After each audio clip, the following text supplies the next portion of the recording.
Hi student, Assalamu alaikum and very good evening student. Student, as you know, we have started about the tenses series. We have already completed 3 tenses, present indefinite, continuous and the perfect.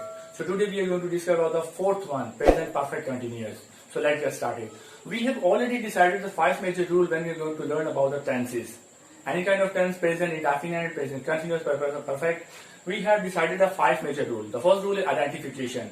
In Urdu, when we are going to discuss about identification, the very first rule, identification. रहा है, रही है, रहा हूं, रहे हैं, और second one ता रहा है, ती रहे हैं, ते रहे हैं. तो ये 2 मेजर असाइनमेंट बनती है प्रेजेंट परफेक्ट कंटिन्यूअस के अंदर.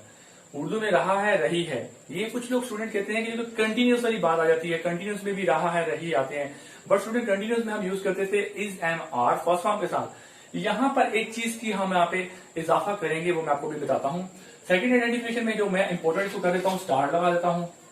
ता रहा है, ते रहे हैं, 2 बातें हैं प्रेजेंट परफेक्ट कंटिन्यूअस में. जो पहला रहा है, रही है वगैरह आता है, और दूसरा ता रहा है, ती रहे हैं, ते रहे हैं वगैरह आता है. इसमें स्टूडेंट ये विदाउट टाइम ड्यूरेशन होता है, और इसमें मैंने ऊपर जैसे मेंशन कर दिया, इसमें ड्यूरेशन ऑफ टाइम होती है. यानी हम जब प्रेजेंट परफेक्ट कंटिन्यूअस में बात करते हैं तो हमें इसमें टाइम ड्यूरेशन मिलती है कि वो इतने बजे से इतने घंटों से ये काम कर रहा है, ये रहा है, रही वगैरह में. वेयर एज ता रहा है, तहरा, जैसे वो सोता रहा है, वो खेलता रहा है, वो इंतजार करता रहा है, मैं बुलाता रहा है. तो ये जो बातें हैं ये विदाउट टाइम ड्यूरेशन होती हैं, और ये भी प्रेजेंट परफेक्ट कंटिन्यूअस के टेंसेस होते हैं.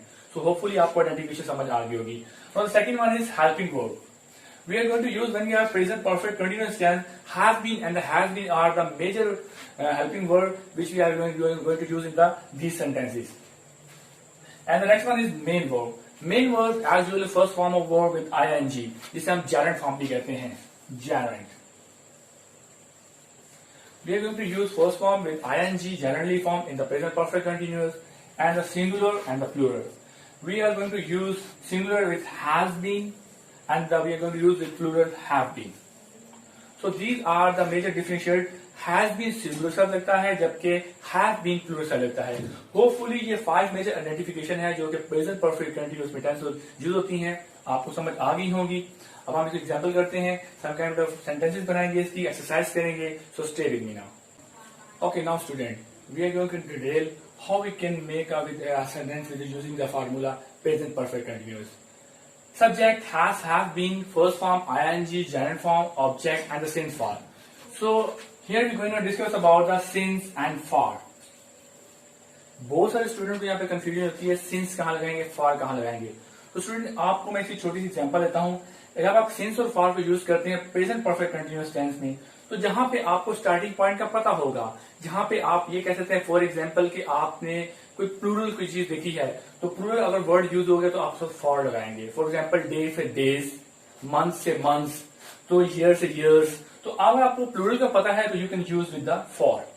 और अगर आपको सिंगुलर पता है जिसका प्लूरल नहीं बन सकता तो यू कैन यूज सिंस. ये एक छोटी सी ट्रिक है कि जहां पर जिस चीज का प्लूरल नहीं बन सकता स्टूडेंट आप वहां पे सिंस लगाएंगे, और जहां पर देखिए 1920 का प्लूरल नहीं बन सकता तो आप सिंस लगाएंगे. यानी कोई स्पेसिफिक टाइम ड्यूरेशन का पता हो और उसका प्लूरल ना बन सके, वी कैन यूज सिंस. और जब एक चीज का प्लूरल बन सके और हमें टाइम ड्यूरेशन स्टार्टिंग पॉइंट का भी पता नहीं है एग्जैक्ट 2 घंटे से 3 घंटे से, so we can use the for. So these are the difference between since and for. और प्रेजेंट परफेक्ट कंटिन्यूअस में टाइम ड्यूरेशन में सिंस और फॉर का ही डिफरेंस होता है, जिसमें स्टूडेंट थोड़ा सा अपने आप को कंफ्यूजन का शिकार बना लेते हैं. सेकंड वन इज नेगेटिव बनाने के लिए यहां पर भी कंफ्यूजन है प्रेजेंट परफेक्ट कंटिन्यूअस में. प्रेजेंट परफेक्ट इन 4 टेंस है, जहां पर student subject has, have and not. When you are going to make the negative in present perfect continuous, अब आप नेगेटिव बनाएंगे तो हमेशा सब्जेक्ट हैव, हैज जो हमारे हेल्पिंग वर्ब है, इनके बाद और बीन से पहले नॉट लगाते हैं नेगेटिव बनाने के लिए. ये एक चीज समझने वाली है. Subject have, has and not, and then we can use the been for negative sentence present perfect continuous. And interrogative, interrogative में सब्जेक्ट जो हमारा है वो आता है हैज, हैव को स्टार्टिंग में लाते हैं, उनके बाद देन हम सब्जेक्ट यूज करते हैं और फिर बीन. सो स्टूडेंट होपफुली आपको बात समझ आ गई कि बीन से पहले इंट्रोगेटिव बनाते हो और नेगेटिव बनाते हुए हमने नॉट और सब्जेक्ट का यूज करना है. इंट्रोगेटिव में सब्जेक्ट जो हमारा है वो बीन से बिफोर बीन आता है, और नेगेटिव बनाते हुए जो बीन से पहले नॉट लगाते हैं.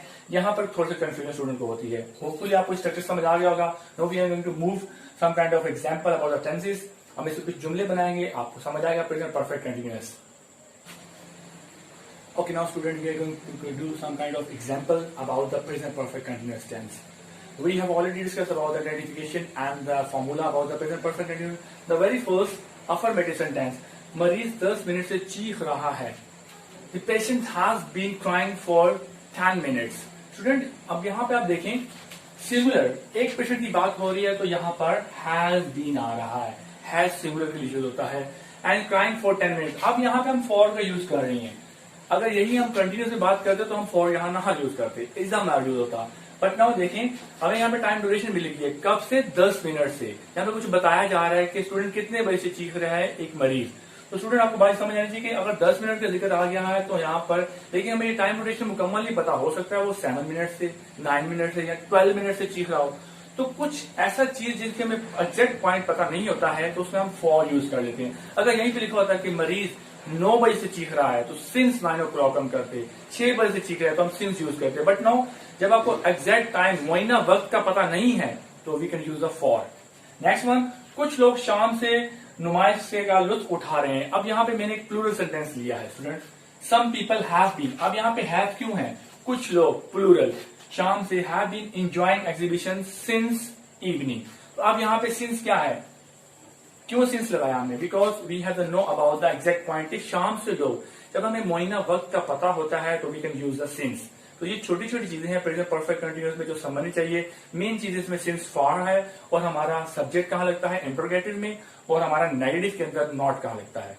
तो होपफुली यहाँ पे देखिए, एक मैंने प्लूरल सेंटेंस में हैव के साथ सिंस यूज किया जब एग्जैक्ट टाइम का पता है, और जब सिंगुलर लगाया हैज और फॉर जब हमें लोकेशन का या एग्जैक्ट टाइम का नहीं पता. इंट्रोगेटिव में देखें, तुम इतवार से स्कूल नहीं आ रहे, ये नेगेटिव है हमारा sentence. You have not been. अब देखिए मैंने आपको कहता बीन से पहले नॉट, तो बीन से पहले हमने क्या स्टूडेंट यूज किया, not.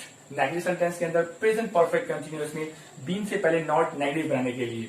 You have not been coming to school since Sunday. अब देखें संडे का प्लूरल नहीं बनता, तो मैंने क्या कहा था, अगर जिस चीज का प्लूरल ना बने और हमें उसको प्लूरल बनाने में थोड़ी दिक्कत महसूस होती है तो हम उसके साथ सिंस लगाते हैं, और जिसका प्लूरल बन जाए तो हम फॉर लगा सकते हैं. ये छोटी सी ट्रिक है. अब देखिए संडे का नहीं बनता तो यहाँ पे सिंस लगा रहे कि तुम संडे से स्कूल नहीं आ रहे, यू हैव नॉट बीन. अगर इसी को इंट्रोगेटिव बनाते हैं तो फिर हम बीन से पहले सब्जेक्ट लगाएंगे. कैसे लगाएंगे, हैव नॉट यू बीन.